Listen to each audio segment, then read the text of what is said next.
Hi, my name is Nick and I used to care for Jill, who was my wife for 40 years or more. We met in 1979, married in 1980, and unfortunately Jill died in October 2022. Prior to her dying, she had ovarian cancer, which I'm afraid was the second time that she had a cancer diagnosis, the first time being in 2014. 2004.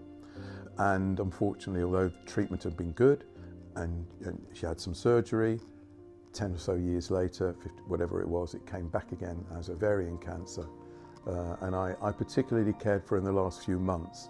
But Jill was a very independent woman and she would do lots and lots of things for herself. And she was very reluctant to let me, or for that matter, anybody else, until it became very difficult for her.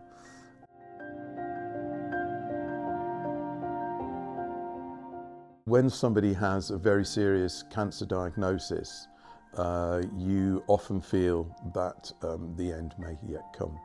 But Jill never ever really gave up. She was one of the cancer sufferers patients who wouldn't, ever. The time I really knew that it was she was going to die was in June 2022, when my daughter said, we were all out on a picnic, my daughter, my son-in-law, my grandson and Jill, and we went for a walk, and Jessica came up to me and said, "Dad, Mum's not going to make it." I already guessed that that was the case, but it wasn't until I heard those words, and I'd been talking to the nurses, she said.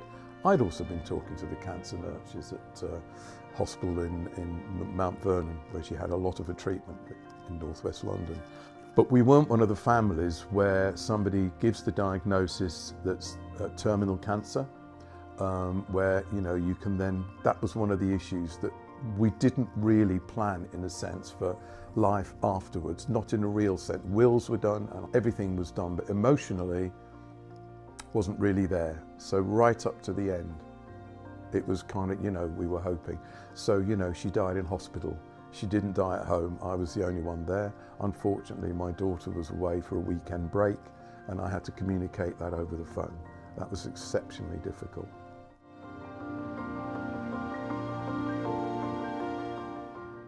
I think the initial 48 hours are actually complete shock. Even though I almost knew, and by then Jessica and I, my daughter and I, had that conversation, and I knew she wasn't going to come out of here, as it were. Those 48 hours, my sister and brother came over here from Cambridgeshire. I went back to my sister's house that first night, which was probably the most terrible night of my life. It was a physical thing, but you are sort of you become, although that was very heavily emotional, difficult and painful, it then becomes, the shock almost sets in and you just try and get through day after day after day. You have to, however difficult it is, and that's what happened to me. I was fortunate that I do have some very good friends around who did give me a lot of support. I think it was 2 days or a day or two later, following me coming back from my sister's in Cambridge, and the next day I was due to go for a walk with a couple of good friends of ours, Maggie and Jane. They were very good friends of my wife's as well, late wife's. And I went. I still thought I'll go, and they were just great. They just let me be how it was, let me be with it, and that was fine.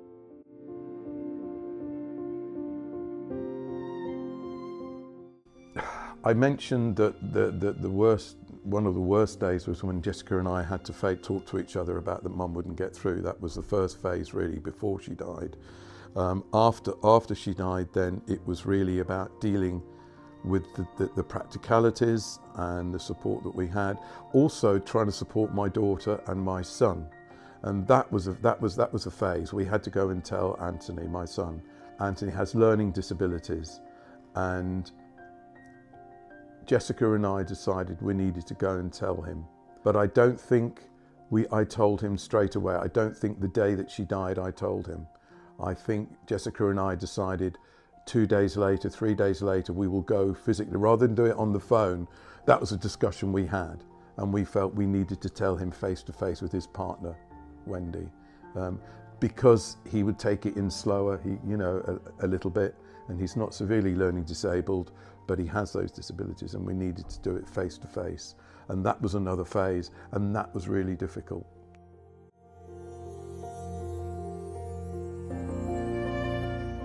So in my own world and my experience of this situation, there are those who I thought I was close to, who I am not really in any contact with now. And that hurts.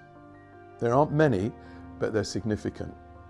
The other thing I will say, yes, I had a lot of support initially, and there's a friendship group. There's a big friendship group. It revolves around a couple who lived very close to where Jill and I lived in Luton, hundreds of yards apart, up the road, down the road. We looked after each other's families. I have to say, all three of them are now dead. Jill, Janet and Philip. And Janet and Philip were hosts par excellence, and they would host parties and dinners, and we looked after each other's children. We went on holiday together, and there is a circle of friends that I still see, but it's different because it's not Nick and Jill anymore, it's just me. And I think it's difficult for them. We talk about absent friends, we do that, and we do raise glasses a lot of the time. And I'll be honest, and you can do with this what you will, but I feel Jill's the stronger component. I think the other thing about it is that a lot of them were her work friends. So I didn't over-socialise with my work friends, and do I see anybody from work now? One or two, rarely, but very rarely, really. But she had a strong group. She moved from one probation service to social care in Luton just before she retired. She got out of frying pan, not into the fire, but it was a bit like that. But she maintained that group, and this couple I mentioned maintained that group because for them friendship was like family. They went to Glastonbury together, we had meals together, we celebrated this together. And Jill and Janet and Philip have died. And I think as a group we've all found that very, very hard to deal with. So we get together, but you have to move forward, and they have to move forward. And it's not as if it's their partners. So therefore, I sometimes feel you haven't forgotten, but you can't experience what I'm experiencing, and that pain is unfair to expect them to, but that's a gap, and that is a bit of a barrier, I think. But there are one or two who are at the moment, touch wood, like pillars, and they seem to stand by me through thick and thin. And just on this phase of grief, I think I have to mention a woman whose name I won't even, because she lives here in Bedford, and she was a very close friend of my wife's. And she was the last friend of my wife's up until almost the day she died. In fact, she came to see my wife in the room, because you go when a person dies in A&E, there is a family room, which is there for the dead, for the people that have died, where the family can go. So the nursing team will just tidy up your partner, your wife, your brother, your friend, whoever, your lover, my wife. And you can go in there and view. I didn't know any of that until I got there, but it's there. It's a room that exists in probably all hospitals. And my brother and sister came to get me, if you like, to take me back, but they wouldn't come into the room. But she did. So this friend of Jill's came in with me. They didn't come in. They couldn't view her. I'm certain, 100%, but she did. And I've only got to know her really since Jill died. And she's been, I think, without her, I would have struggled much more here, because we moved to Bedford. I don't think I said this earlier, but we moved to Bedford in December 2021. And of course my wife then died within 9 months, 10 months of that move. So I am quite busy here, and that's another thing that keeps me going. And I think in grief you have to, because if you don't, it will just overwhelm you. So I'm in one big choir in Bedford, I'm in another singing group, Sing for Pleasure. I try and keep walking with the North Beds Ramblers. I do all those things, but I'm not close to those people because I'm a newbie. I'm not a known, but you know, some of them are very friendly, and a lot of them do know my situation, but they're distant. So I've got that group, but moving into New York. So this woman in Bedford, who was very close to Jill right up until the end, the last person, she used to have coffee with her at one of the cafes in town, and finally I would have to run Jill in there. She couldn't make it herself. just because physically she couldn't do it. I'd have to take her there and collect her and so on and so on. And she's been brilliant since. In fact, we were, yes.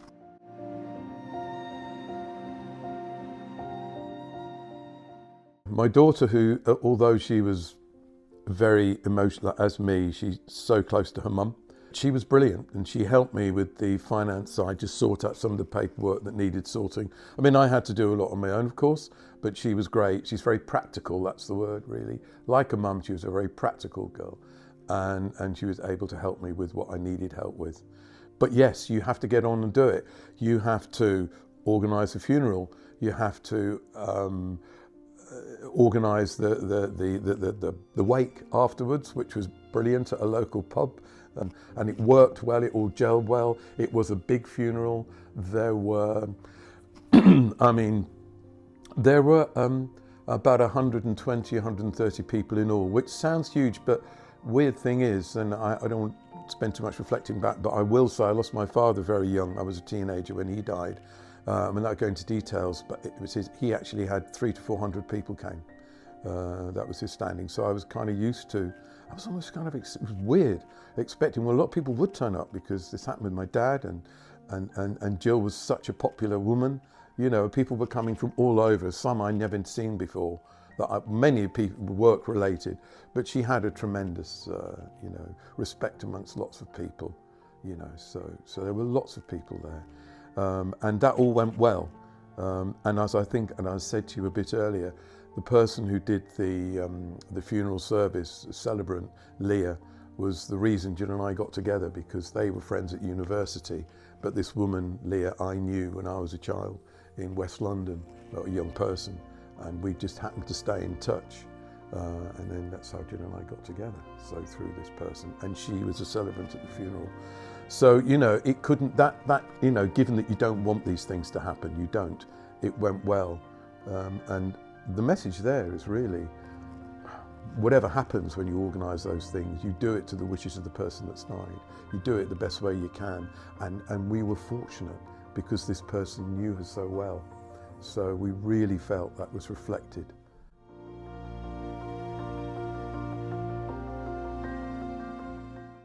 I have talked to Samaritans. I have other issues that I also have to deal with, and I don't mind being upfront about this, because I'm afraid, you know, we hear a lot of talk about mental health awareness, mental health, this, that and the other, you know, but there's pointless talking about this if I don't mention there's things that are out there to help people. You have to go to them.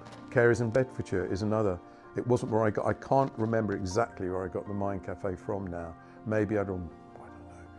I just thought I would go there because I know they have an evening slot. I've only been there about three or four times, but they were helpful at the time in just giving me space. I remember being in there thinking, just relax, have a cup of tea and just chill. And they said, that's fine. If you want to talk, you can talk. If you don't have to. Just be there. Now, for some people, that ain't always the case, because they will have a lot of other close family. If I think back, if I can, if that's okay, to when I was a teenager, my mum had a big family around her, but mainly I was going to say not my father's side so much, really my mother's side. You know, her sister, who talked to her every single day, really up until she died, or until my aunt died, you know. So she had that. She had her parents. I don't have that. I don't have that. I just hadn't. And I do sometimes feel I am, in my little house in Putney, quite isolated. So I had to find these other informal forms of support. For me, not everybody will need that, but others may have family, and I think they've got to find the support where they get it. So don't worry. A lot of people watching or listening to this will not have to go there, but I had to, and I'm not shy. I'm not proud enough to say that I just won't do it, because I think that's the wrong thing to do, and I know it's the wrong thing to do. And again, just coming back to a small thing there, I will say, interestingly, the converse of that is, Mum was brilliant when my father, she was very supportive, she was very strong, but what she didn't do was mention his name for 2 years. When my dad died in the 60s, late 60s. No. So you see, I'm coming from a situation of, better not talk about it, because don't want to frighten the horses, frighten the children. They didn't. Their job, this is a long time ago. So dealing with grief, 60, would it have been 60 years ago? 60 years ago. Don't talk about it.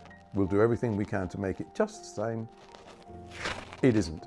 But that was then, and this is now. And maybe what I do is partly a reaction to, if I'd have had a little bit more honesty then, I might not have needed so much help now, but I didn't have. So I'm dealing with this as fresh, because I think when my dad died, I don't think I dealt with it, because I learnt, in inverted commas, don't go there with the emotion.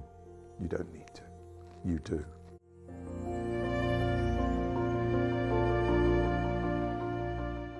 I think you have to go through the grief that we'll all be feeling. All of us who are bereaved will feel. I hope, I assume most people will feel as I do. If you love that person and you wanted to be with them, whatever the ups and downs of any relationship, the hole that you have afterwards is enormous, and you know, you have to accept that.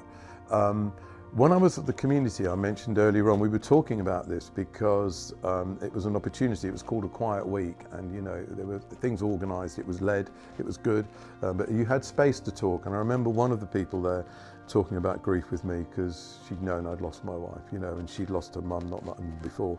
And she says, almost like a black hole in her heart.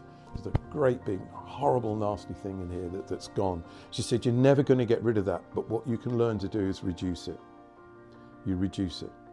And I think she was on, didn't agree with everything she said. I remember over those few days we were all together in a group of about 12, 14 of us. But she said it does reduce.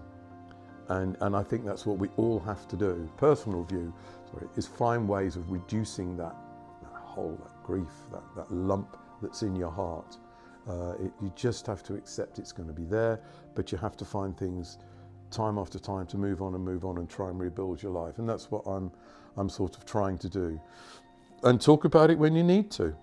And yes, again, your point, Nikki, I am fortunate, touch wood, that I have a really good friend in this town who I can talk about this when I feel I need to. I was going to say my walking buddy doesn't really talk about it much, another guy, you know, so, but he's there and he's practical, and we just occasionally go on walks together. And in fact, in the Rambling group I've been on, people there have been happy. It's interesting. I've been a lone walker as well as a small group walker over decades, but now I'm walking much more in groups. You can't quite enjoy the countryside. What you do get is just the chance to walk along, and people will talk and listen. You can talk and listen to what their issues are, and you know what I mean? That's another way, and that's another advice point. Just give yourself time, and it's amazing. One or two people who have been willing to hear my story, who I wouldn't have imagined actually when I first met them would, and yet they have. And that's my other piece of advice. You never know who's around the corner when the subject comes up, who just might give you a tiny bit of space, and boy, that helps. Yeah, it's just get on and do things, you know, it's kind of, you know, just, yeah, that's okay to an extent, but sometimes you just have to stop. And my grief was almost been mirrored by a year before. I said that my daughter had lost her other, you know, her mother-in-law, if you like, because her partner's mother died a year before. So Bob, I'm sure it's okay to use his name, you know, kind of we've been paralleling, but me a year behind him. And I mean, he had a very dark time initially, but he's a very practical guy. I'm not practical, but he really is. So he's only really just beginning to come out of it, and it's getting on for 3 years since his wife died, nearly 2 years. It's just over 2 years since my wife died. So he's there, but I think it took him longer to get back into any action than it took me. I think he just spent months just almost doing nothing, listening to my daughter, but that's not how I dealt with it. But he dealt with it slightly differently, and he's just a practical guy doing practical things. There's an enormous train set in his loft in his house. He spends a lot of time with that, and he helps out my son-in-law, and he does other stuff, you know. So we all do find our own way, but I think when you need to talk, if it's not family, if it's not friends, and you feel you haven't got anybody else, you've got to go to an agent, Carers in Bedfordshire, whoever it is, whether it's Cruse, so I have met them a couple of times, doesn't matter who, Cruse, the bereavement group. But what I just think the worst thing to do is just to kind of lock it all up inside and just button it up, because that's the worst.